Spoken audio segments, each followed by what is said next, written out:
guys, this is Lise from Lisa's Crafty Creations. I hope you're all well today. I'm not too bad, thank you. What I thought I'd do is just show you how I seal my paintings. I did attempt to do this video yesterday and unfortunately the video stopped, so I'll try again. So basically what I use, I have a painting here from Easy Whim.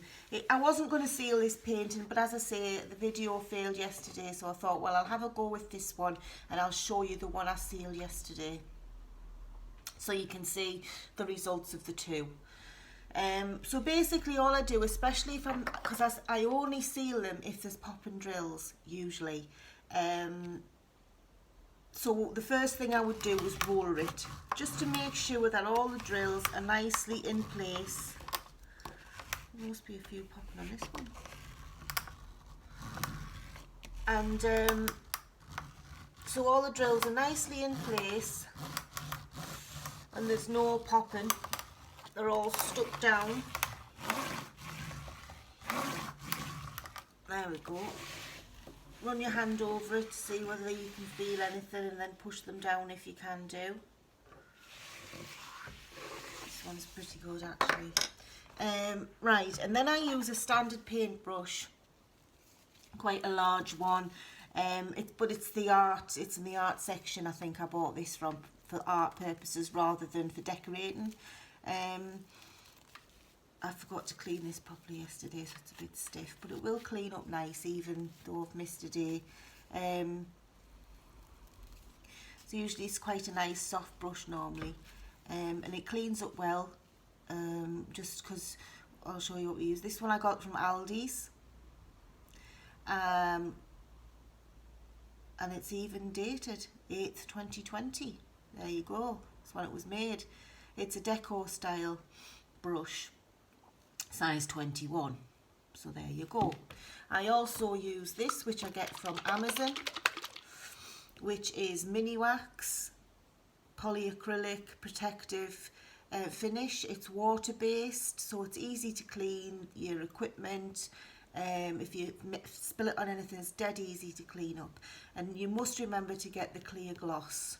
The matte will affect the painting and the sparkle, whereas the gloss, it just helps it sparkle that little bit more, to be honest with you. It gives a nice finish. So let's go open it up. Oh, I forgot to show, I did shake it, but I'll just give it a quick shake and then take the lid off. So it does look actually quite white inside the tin. And it does look white when you're actually putting it on the painting, but it does dry clear. So you want to put a fair amount on this to start with, and it will look like it's gone white, or it's going white.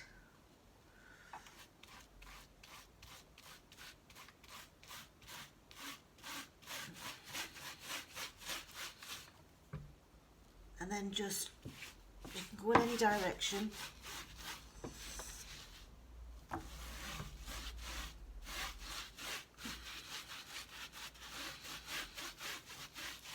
But me being pedantic, I tend to go in the direction. It's not so bad with rounds, but when it's a square, I always go in the direction of the square. So I never go diagonally with a square, I always go across or up and down, but that's just me being fussy. Right, and then I always try and coat the glue on the edge, because then it stops it getting sticky and keeping it the stickiness. It covers the glue on the actual edge of the adhesive, so it doesn't gather up any more hairs or anything like that.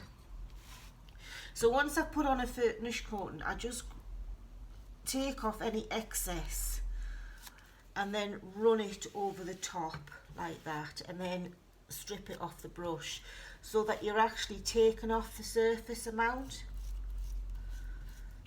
You're taking off a little bit of the excess glue or excess sealant. If you wanted to, you could use a clean brush and do this with a clean brush, but I find it's just as effective doing it this way. And then it moves it into areas where, when I do this at the end I do a coating in one direction like that, and then that makes sure I've dealt with the whole canvas, because I like to know that it's all covered.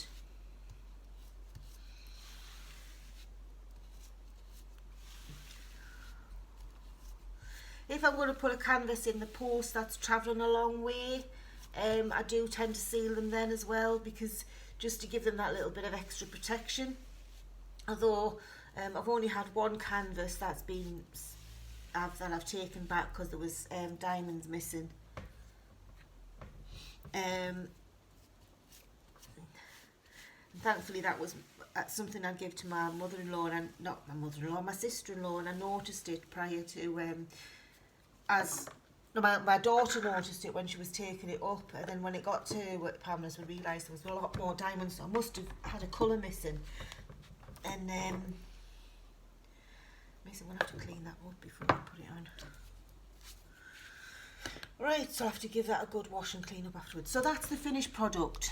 So you can see it doesn't really alter the look of the canvas or anything at this point. It does give it a slightly mottled white look to it, but that will vanish. I'll then leave that somewhere to dry overnight, preferably away from animals so it doesn't collect hair. And this is the one that I sealed the other day. Let me see. There we go. So this is the one I sealed the other day. This one did need sealing because it had popping drills. Now yesterday the drills were popping terrible. Now I can still feel some risen drills, but those drills won't actually come out anymore because they've been sealed in place. You can actually push them down if you wanted to, but I wouldn't recommend you did that.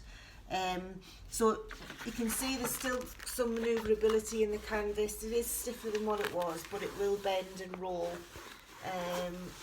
And remember, if you do roll it, always roll it that way around.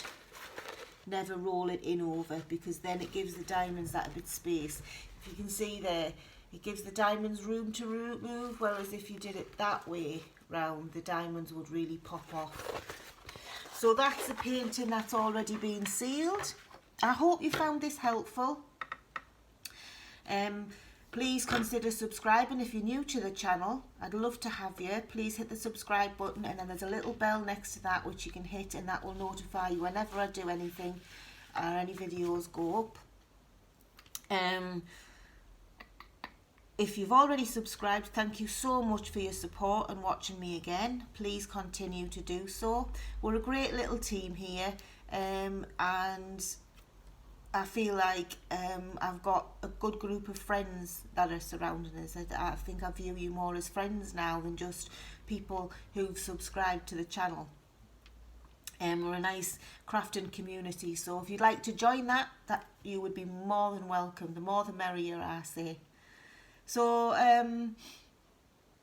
that's that. I'll love you and leave you. If you've got any comments, please leave them down below in the comment section.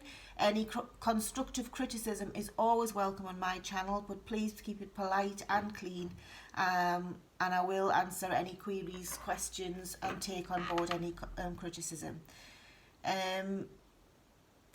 With that, I'm going to love you and leave you. Please pass on a smile if you get the opportunity to, and I'll see you next time. Bye.